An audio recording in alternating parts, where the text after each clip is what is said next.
kemampuan, listrik, sama modalnya. Ya. Itu dia. Itu 3 hal yang sangat penting lah. Di dunia aset kripto itu, biaya untuk menambang itu bukan karena kebutuhan.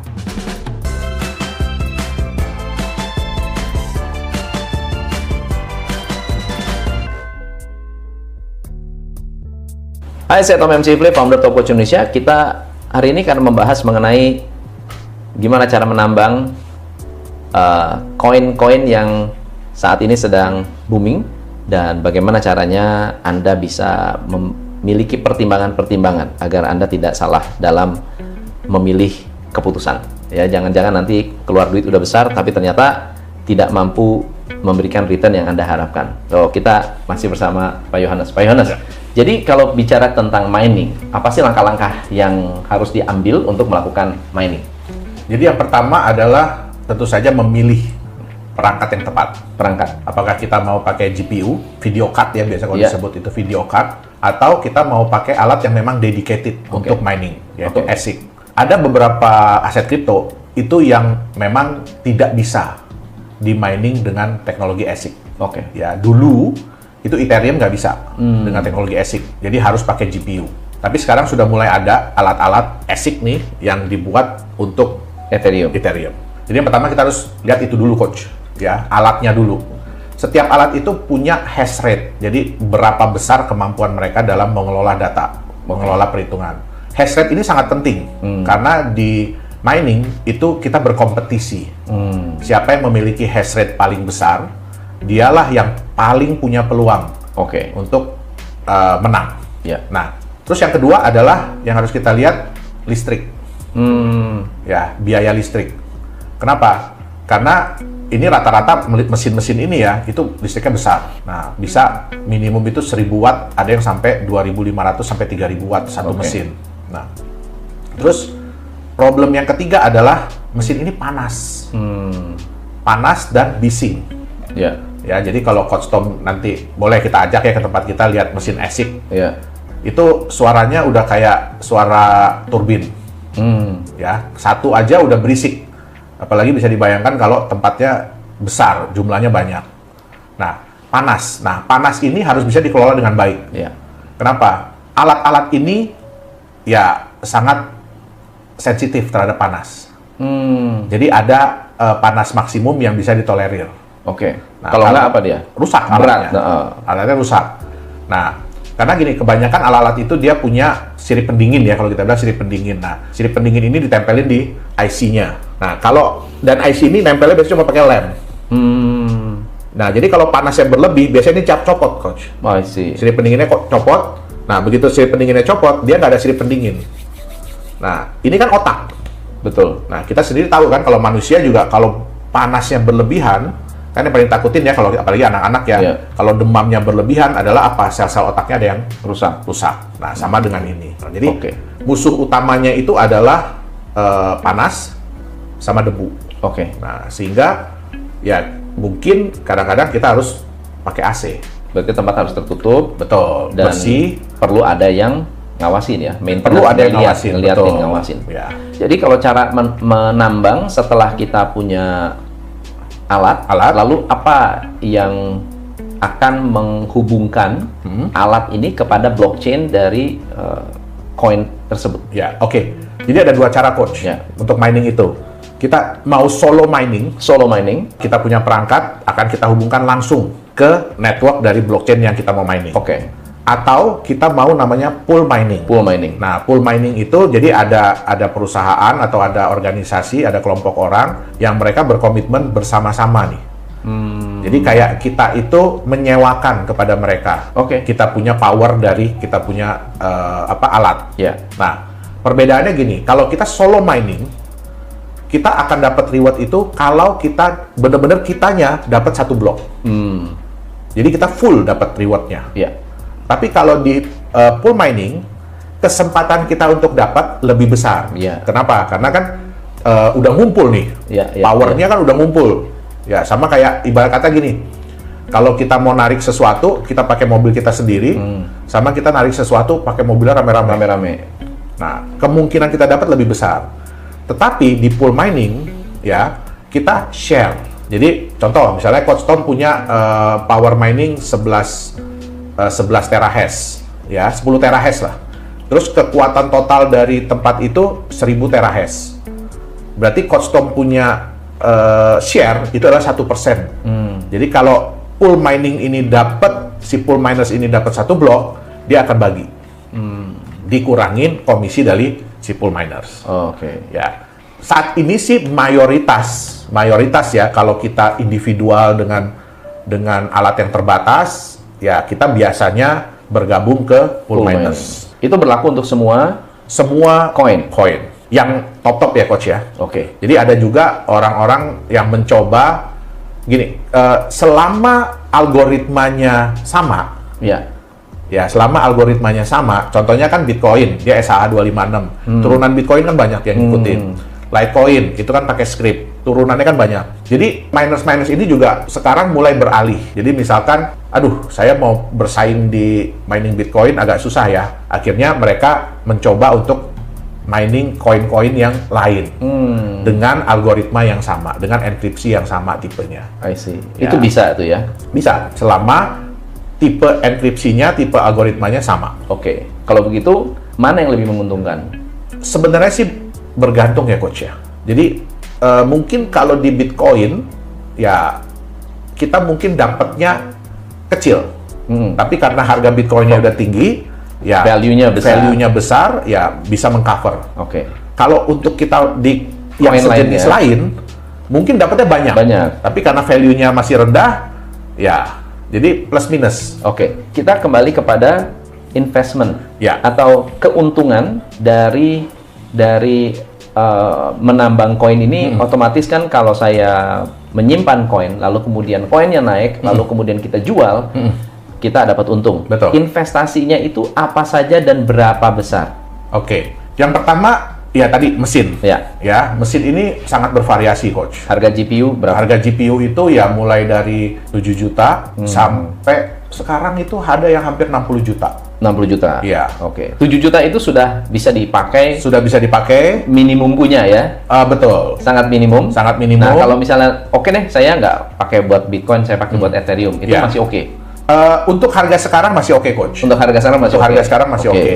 Setelah saya punya GPU, siapa yang akan mengkonekkan si GPU ini ke dalam blockchain? Sebenarnya gampang, Coach. Yang diperlukan cuma internet aja. Cuma internet doang? Cuma internet aja. Jadi kita nggak perlu narik kabel sendiri atau apa, nggak perlu. Apalagi kalau kita bergabung dengan pool miners. Jadi biasanya mereka udah kasih step-stepnya ke kita, apa yang harus kita lakukan. Ya, yang paling penting adalah pastikan alat itu berfungsi 24 jam. Ya.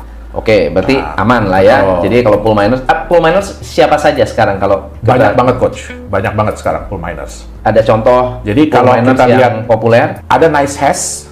Ya. Jadi kalau Coach mungkin bisa buka di blockchain.com ya. Nah, kalau kita buka di blockchain.com, ya itu ada di chart. Nah, chart itu nanti ada tuh top miners, top hash rate. Nah, biasanya yang top ini mereka adalah pool miners. Ya. Jadi kita udah dapat sekarang minimum investment. Ya. Selain harga itu berarti kan ada investasi lain dong. Harus ada tempat atau terus kemudian listrik yang sebenarnya yang paling utama itu selain dari alat ya, itu adalah listrik. Nah, terus yang tadi saya bilang kita harus bisa bikin kondisi tempatnya itu sebersih mungkin. Selama ini miners itu ada 2 cara, Coach. Mereka mau main cara kasar atau mau main cara halus. Waduh, ngeri juga nih. Ya, jadi ada 2 cara sebenarnya, ada cara kasar, cara halus. Saya pernah lihat ada mining site ya, itu di daerah Jawa Timur, itu bekas pabrik. Jadi GPU itu berserakan aja di tanah, di lantai tuh. Cuma dia pakai blower besar ya kan untuk ngeluarin panas untuk apa. Tapi kita jalan ke situ aja udah kayak jalan di sauna. Nah, ownernya itu sampai numpuk GPU. Jadi kalau GPU udah rusak buang, Nah, itu ya cara agak kasar sebenarnya. Cara preman gitu. Nah, kalau modal kita nggak terbatas sih bisa coba ke cara begitu. Tapi yang paling bagus tuh adalah ya kita bikin environment yang memang bersih. Jadi seminimal mungkin debu. Ada space khusus, ada luasan space? Nggak ada. Jadi kayak gudang kecil itu bisa, ruangan ini bisa ya? Bisa. Karena ya dengan satu komputer pun bisa kok. Sebagai perbandingan, kemarin saya ada bantuin temen, ya dia pakai GPU ya untuk Ethereum, itu ya cuma modal satu, kayak kita bikin desktop Desktop biasa, komputer PC ya. dia bekerja 24 jam. 24 jam. Menghasilkan berapa? Dengan tipe GPU yang dia pakai ya, sekitar 3,5 juta Bersih. per bulan. Oke. 3,5 juta per bulan. Modal 7 juta. Tidak. Modal 40 juta. 40 juta. Ya. Jadi modal 40 juta. 40 juta. Dapat 3,5 juta. Ya, 10 bulan, 12 bulan lah ya. Betul. Balik modal. Ya. Setelah itu kalau harga Ethereum naik bisa lebih tinggi betul. dong. Jadi bergantung lagi dari harga sebenarnya. Ya, cuma ya ada satu hal yang sering dilewatkan oleh Ya. orang-orang. Kalau kita kan di dunia industri itu ada yang namanya harga produk, harga barang. Kan dia terkena depresiasi. Nah, itu pun sebenarnya harus kita hitung. Ya. Nah, jadi kayak yang saya bilang tadi, kalau kita main kasar, ya mungkin GPU itu nggak bertahan lama. 3 bulan, 6 bulan udah rusak.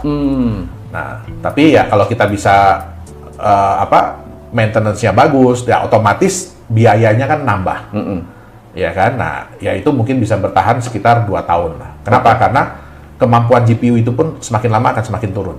Untuk menghitung. Jadi nggak bisa kita bilang, oh, waktu kita beli pertama saya bisa dapat 3,6 juta gitu. Ya, itu karena masih belum loadingnya cepat ya. Betul, masih grass ibarat kata. Itu bisa diservis nggak sih?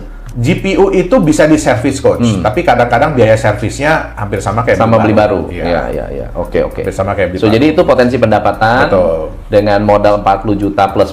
Betul. Umur GPU 40 juta itu berapa tahun? Kalau normal pemakaian sih sebenarnya bisa 3, 4, 5 tahun. 3 sampai Iya. Pak Yohanes punya sudah. Tapi itu kan berapa normal, lama? Coach. Ini baru sekitar 3 bulanan lah. Oh, enggak. Tapi maksud saya Pak rata-rata Yohanes kalau punya untuk mining, saya pakai ASIC, Coach. Nah, oke. Nah, Ya. kita sekarang naik ke yang ASIC. Ya. ASIC itu minimum berapa harga? 60-an? Minimum sekarang tergantung tipe ya, sekitar 40 jutaan. Sebenarnya kita harus menghitung antara kemampuan listrik sama modalnya. Jadi biaya alat. Ya. Itu dia. Itu 3 hal yang sangat penting lah untuk dihitung. Nah, itu pun bisa kita ada beberapa halaman website yang menyediakan. Kita tinggal cari aja mining profit calculator. Mining profit calculator. Cari di Google mining profit calculator tuh biasanya mereka memberikan tuh. Kalau kita pakai alat ini dengan biaya listrik segini, ya kan? Nah, itu berapa hasilnya? Oke, kita buka aja ya. Ya. Kalau ini lebih saya bilang lebih akurat. Kenapa? Karena mereka based on berdasarkan dari pengalaman mereka selama ini. Oke, kita lihat ya. Jadi bisa dipilih mau CPU, GPU, ASIC. Earnings per day. Wah, earning per day 37,4. Ini Pro. Ya, kalau pakai S19. Ya.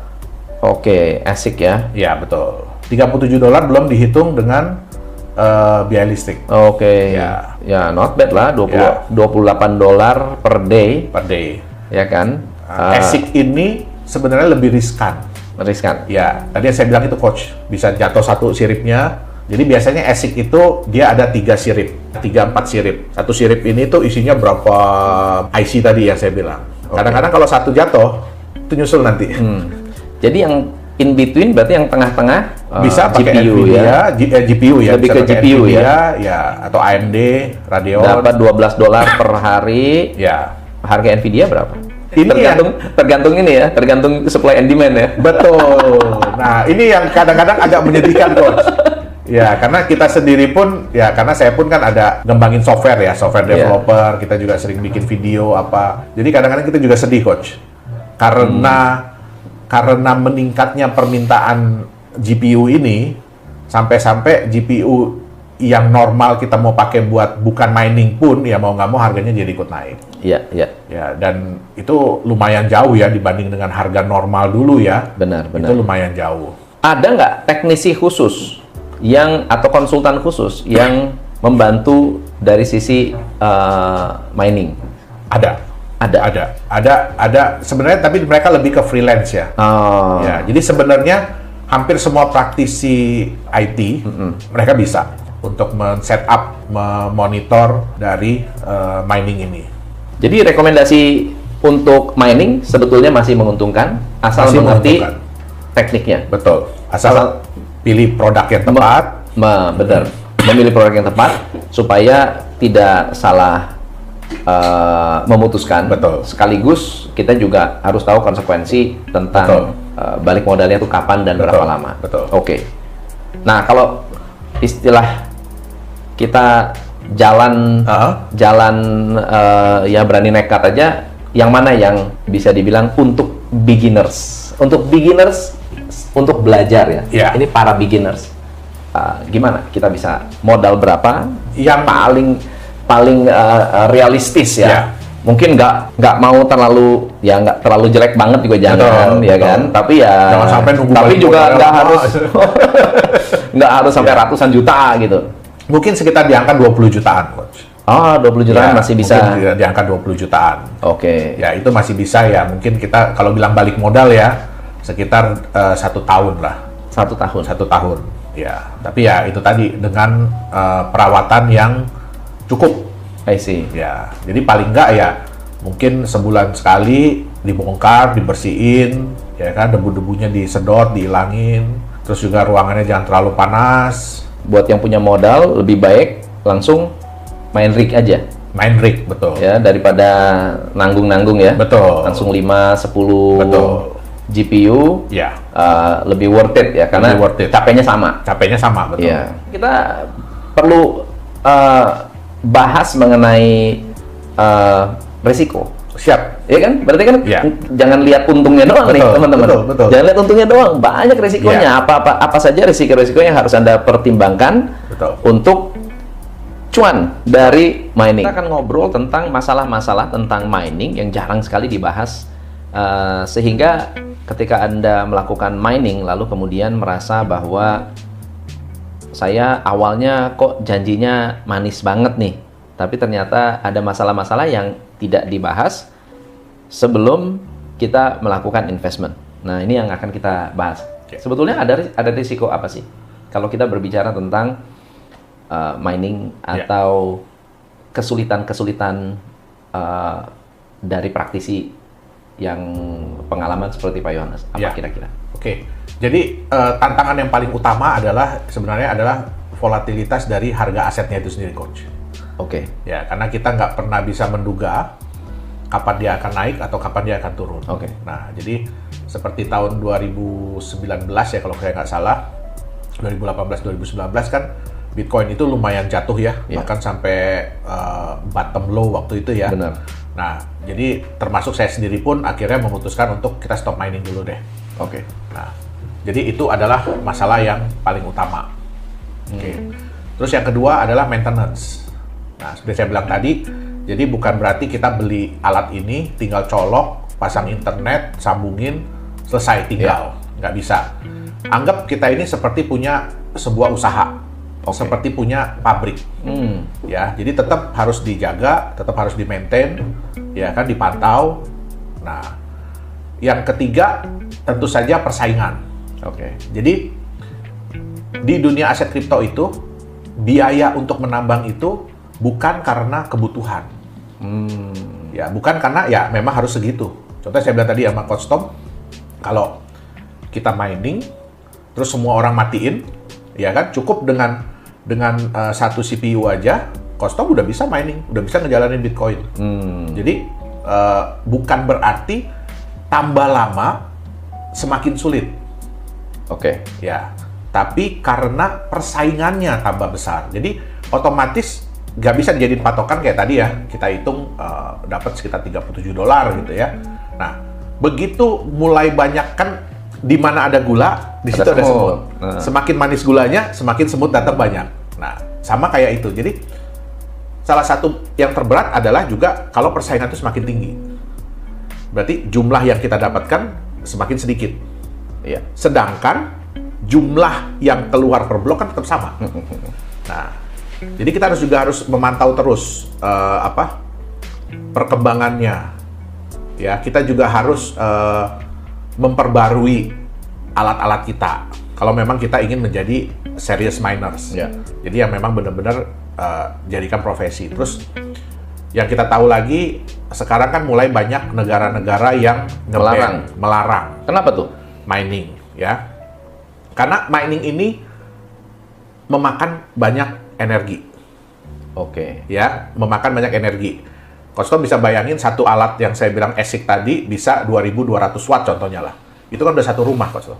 Bener. Nah, kalau tambang mining itu misalnya punya 1000 alat, berarti 1000 rumah, udah satu desa.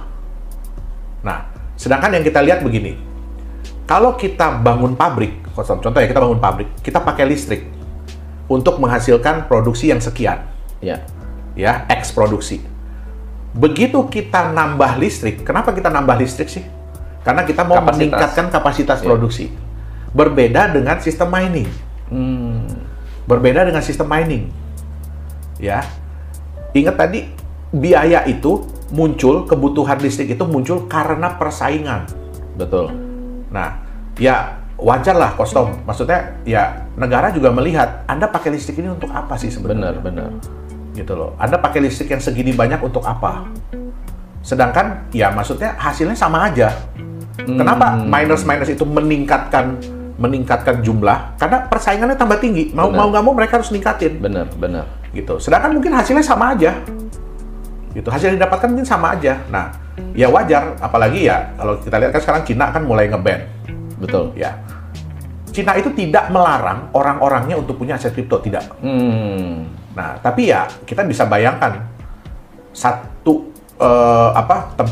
mining site di Cina itu bisa menghabiskan listrik mungkin buat satu desa yang penduduknya mungkin puluhan ribu, ratusan ribu orang. Udah kemakan. Kemakan. Nah, sedangkan ya menurut mereka untuk apa gitu loh? Untuk listrik segitu banyak untuk apa? Nah, dan itu kan ya udah pasti polusi lah. Betul. Nah, jadi ya walaupun mereka bisa menghasilkan listrik banyak-banyaknya kan, tapi kita tetap tahu kan save energy. Benar. Nah, jadi itu pun menjadi salah satu alasan kenapa kok dilarang. Ya. Menarik. Nah, dulu tuh saya banyak sekali dengar perusahaan-perusahaan yang menyediakan jasa mining kripto, ternyata scam. Oke. Itu gimana tuh? Oke. Jadi ada beberapa sih Kostomnya yang paling terkenal kan Bit Club Network tuh ya. Bit Club. Ya, itu yang kemarin bosnya kena di Indonesia. Ya. Jadi kembali lagi begini, mereka tuh sebenarnya menyediakan fasilitas. Anda tidak perlu capek-capek. Ya, Anda tidak perlu capek-capek untuk menyediakan alat. Anda tidak perlu capek-capek menyediakan listriknya, tidak perlu capek-capek maintenance, tidak perlu capek-capek segala macam lah. Anda tinggal investasi, store aja sekian, nanti dapatnya sekian. Nah, ini dimanfaatkan. Seperti kita bilang ya, kalau ada hype, pasti ada the bad guy will show up. Gitu loh. Orang-orang bad guy ini pasti akan muncul. Nah,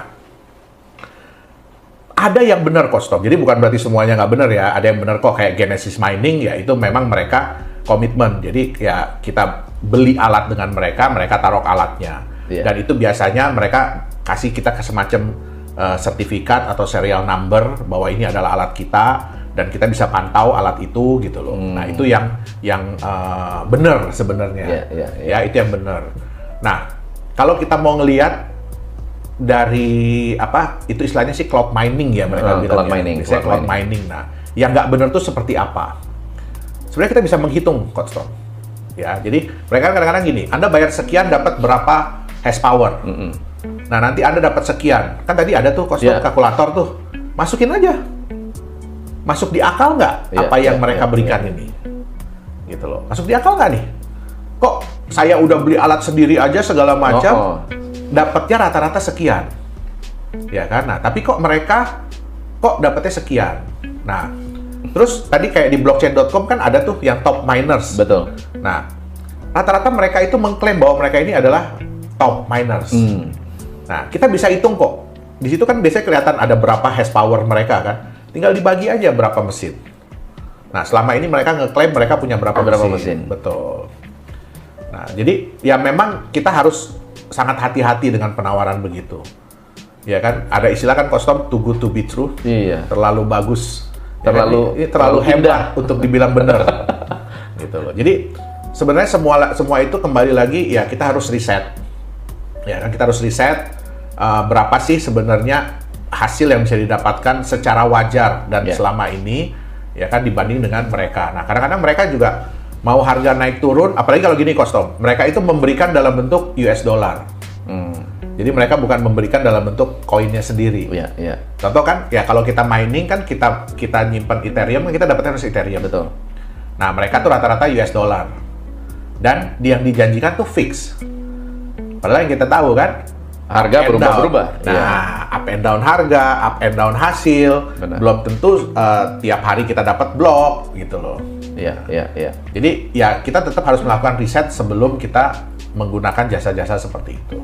Oke, mantap. Ya. Wah, ini keren banget. Berarti next time kita bahas tentang crypto scam. Siap. Oke, mantap.